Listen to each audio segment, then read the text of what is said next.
We're not just about agriculture. We're not just about hospitals.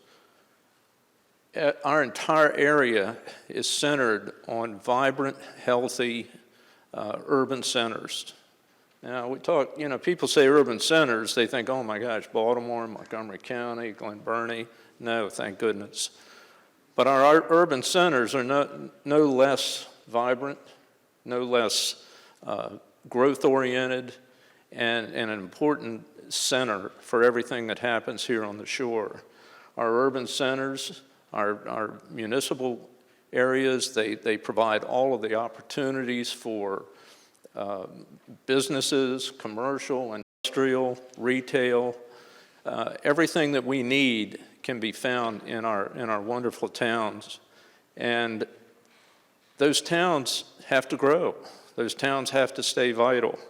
And I'm happy to have with us today as our next speaker, Mr. Brett Summers. He's managing partner of NOVO Development Corporation. They're actively involved in the revitalization of downtown Cambridge. This is an exciting area of growth and development, and I'm very pleased and happy to have him here today to talk about what they're doing with our towns. Thanks, Bob.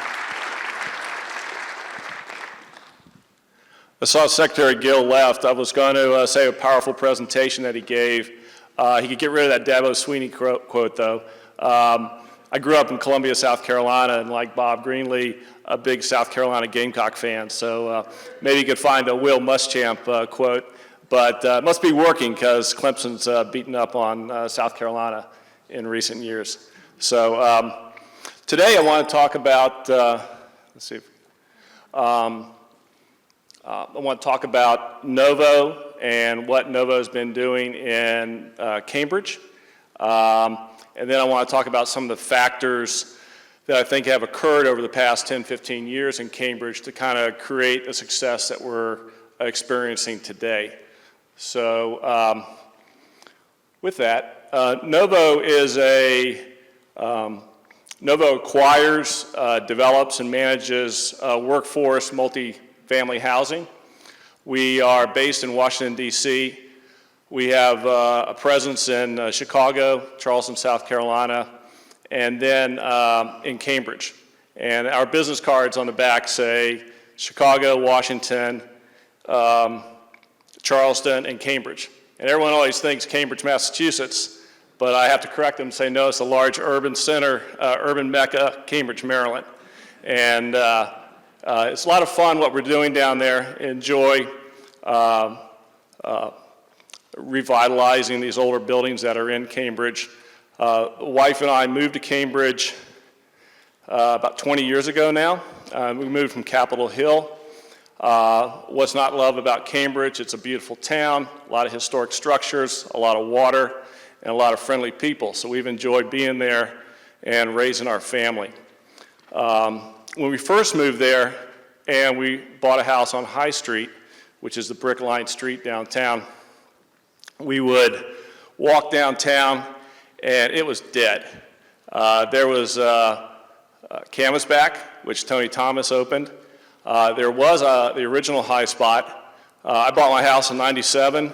High Spot had been there for 56 years, and it closed the next year. So half of the restaurants closed in downtown Cambridge. So not much going on. I observed for a few years, and then in 2005 to 2007, I bought 5 buildings downtown. At that point in time, the Hyatt had been announced, and everyone thought that Hyatt was going to be a major game changer for Cambridge, and it has, but it didn't happen overnight. So I basically have renovated 5 buildings that I purchased. We have 25 market rental units downtown. Right now I have 24 of them leased. We've been increasing rental rates over the past 3 or 4 years, which is good. I have not only residential units, but I have retail spaces on the first floor. Very difficult to rent the retail space, so I started partnering with different chefs to open up restaurants. And I partnered with Patrick Fanning, and we've opened up a High Spot, second version. We opened up Stoked. We opened up Rock Lobster, and most recently Blackwater Bakery and Coffee House. So trying to create that vibrancy downtown, offering restaurant selections for people. So restaurant business is challenging, but it can be fun as well.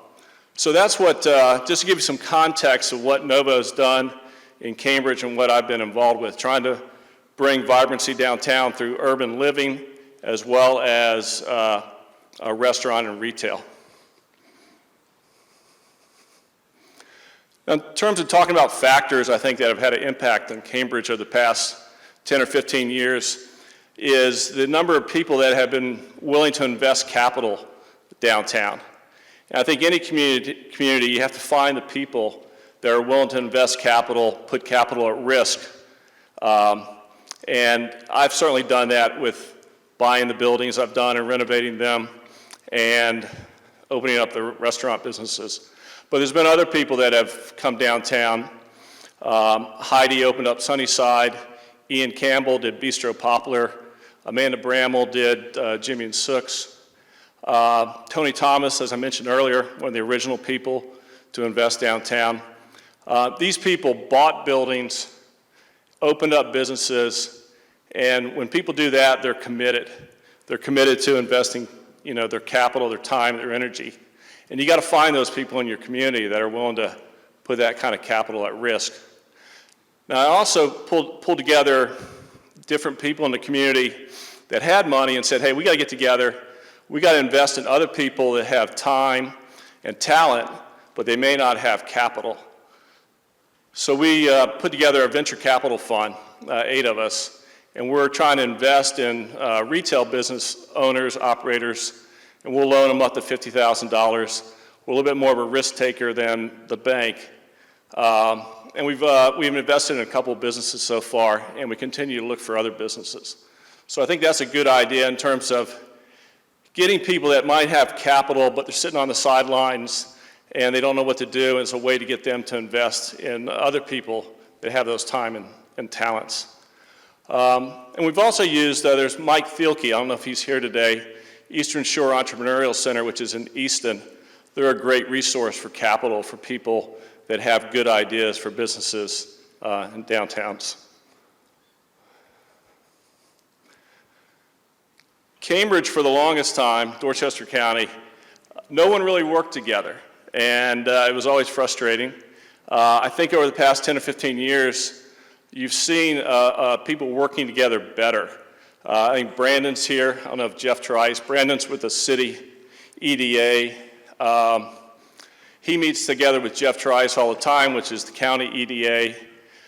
We have a county manager, Jeremy. He meets once a month with the new city manager, Patrick. People are getting together, thinking of the problems we have and trying to find common solutions between the city, county, as well as the state. That did not always, it seems like a simple concept, but that did not always take place. I don't know whether it was personalities or what, but when you have a town like Cambridge and you have an overlay of responsibility, you need all the jurisdictions or governmental authorities to work together. And that's really helped make things operate a little smoother in recent years. Over the time, I've had my issues with government regulation. I love to hear Secretary Gill talking about making it more business friendly. In Cambridge, when I tried to open a restaurant, I found out there's a liquor law that was on the books that you couldn't have a liquor license within 300 feet of a church or a school.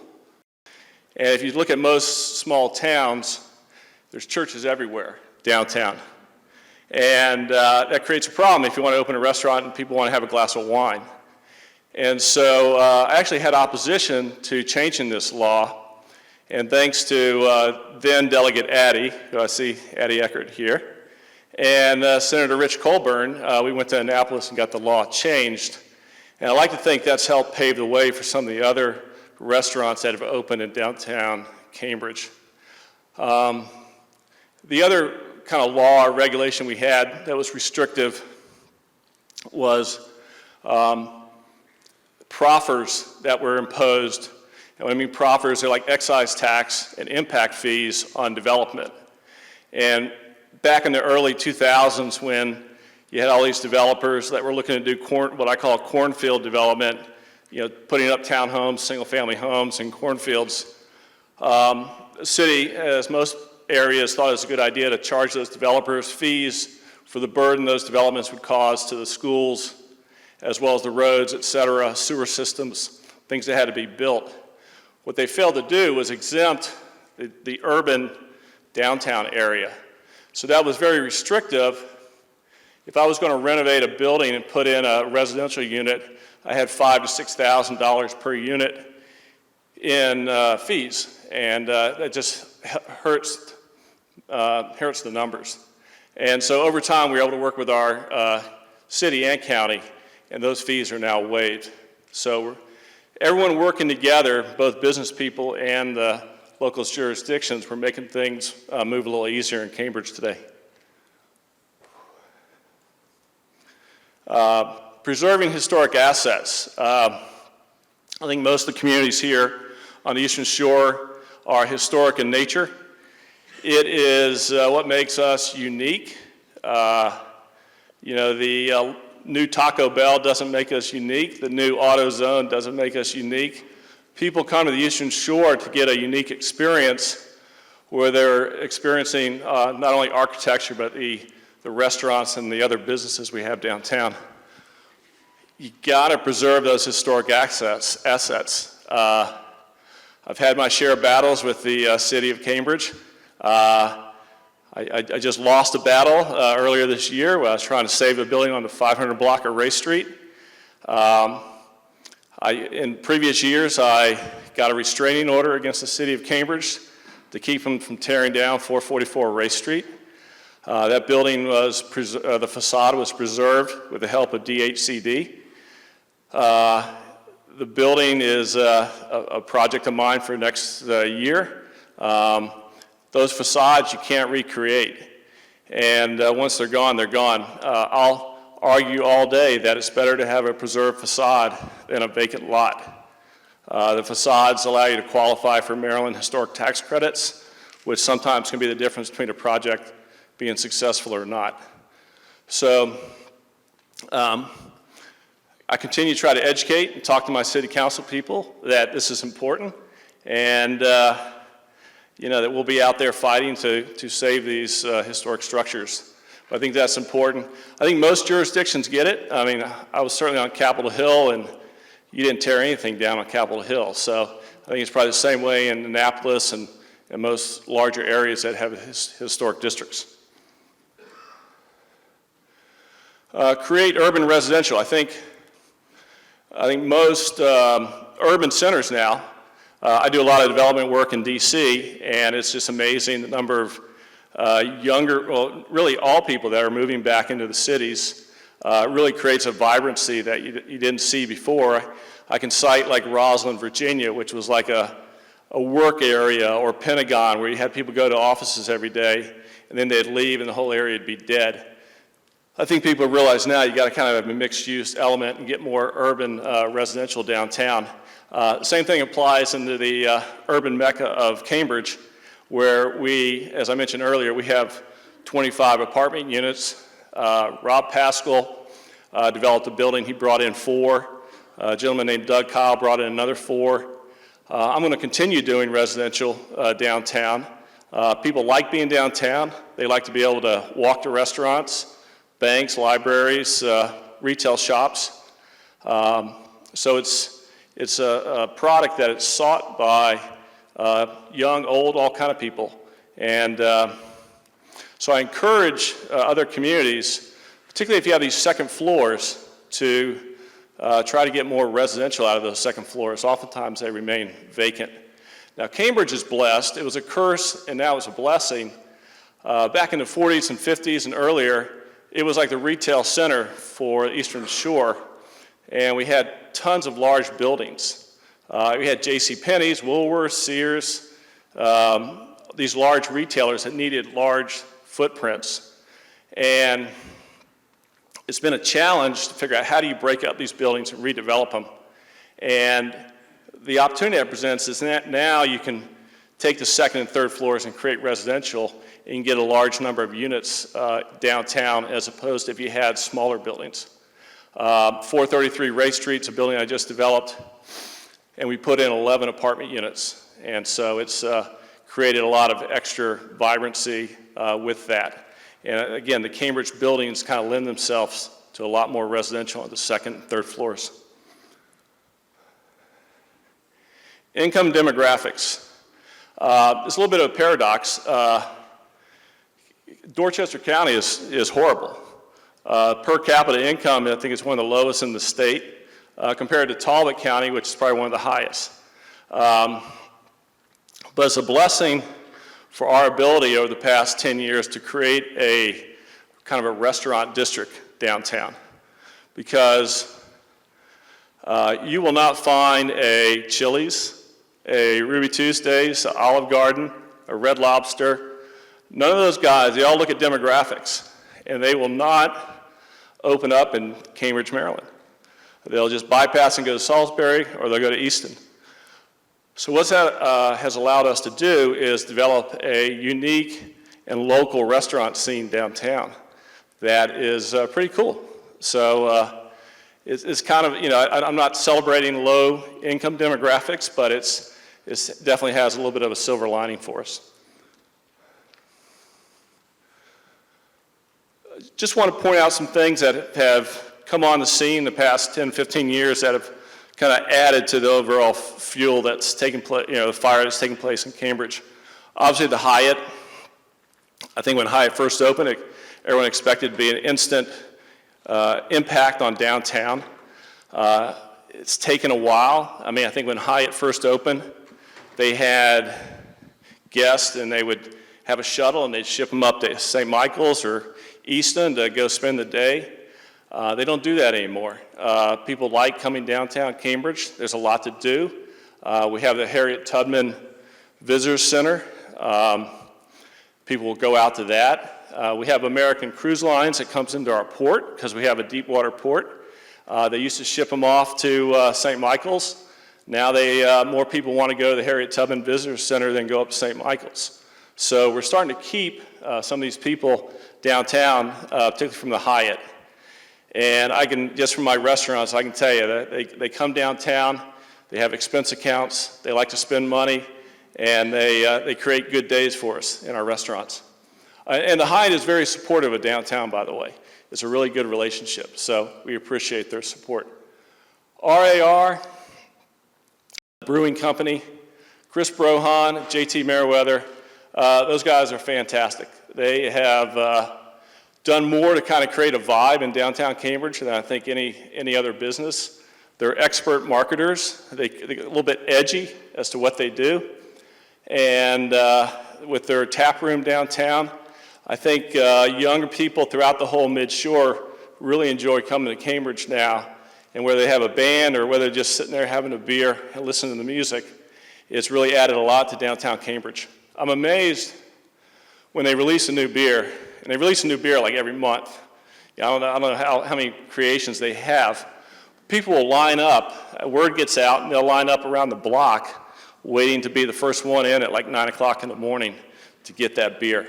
So it's good for them, good for them. Ironman Maryland just finished their 5th year in Cambridge. Thank goodness we had good weather. Brings in thousands of people from all over the world, really, to experience Cambridge. And I've just seen a positive impact that has, obviously, during those events, but just people coming back over time because they had such a good experience in Cambridge. That wasn't there 5 years ago. They just renewed for another 5 years, so that's good. We also have Eagle Man and other events. People like the Flatland when they're running and biking, so that's a good benefit, really, for the whole Eastern Shore.